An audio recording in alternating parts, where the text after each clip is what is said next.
I attended the PeopleBench presentation at the Catholic School Principals New South Wales meeting. And what really struck me was that my issue around staffing is not just about getting people in, but it's retaining really good people.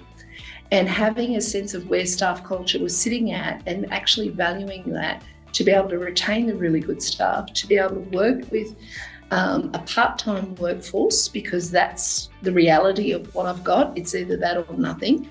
And how to do that in the best way possible that makes them want to work here and stay working here was really important. And there is hardly any research on secondary schools with job shares. There's hardly any research available about culture in a context of a very fluid workforce. So that was my motivation, because whatever we're doing well and what other supports can we put into place to keep our really good people. And at that stage, I had 7 conditional accredited teachers working with us, and they'd been there for about 3 weeks when I went to this meeting. And I thought, if I'm going to keep these young people, how do I do it to the best of my ability? And that's why the PeopleBench Resilience Survey, the Workforce Culture Tracker, really appealed. You've got to be able to challenge appropriately to improve, and that continual improvement agenda that is embraced by staff and not resisted, and keeping a track on that, because there's a lot of pressures around teaching, being able to do things better and keeping an eye on that side of the staffing, because if the staff are happy and engaged, the kids will be happy and engaged as well. And it all comes back down to the student results. So if you've got a good working collaborative staff, you'll have a very happy school.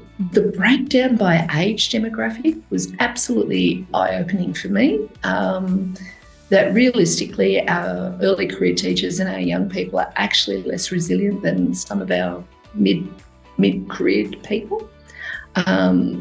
That was really made us look at what our processes and procedures are of support. There's point of time stresses, like they change throughout the year. I think it's really important to keep an idea on where it's going and what it's doing.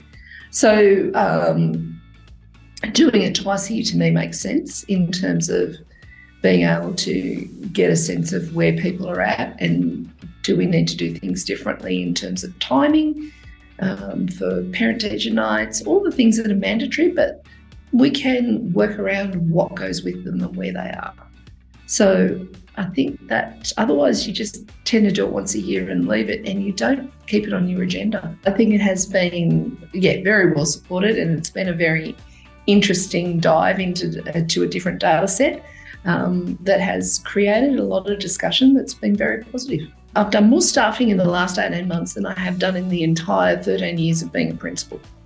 So therefore a workforce strategy, I think for me, is absolutely essential. Having a workforce strategy and how it's going to work for the future, I think is absolutely essential.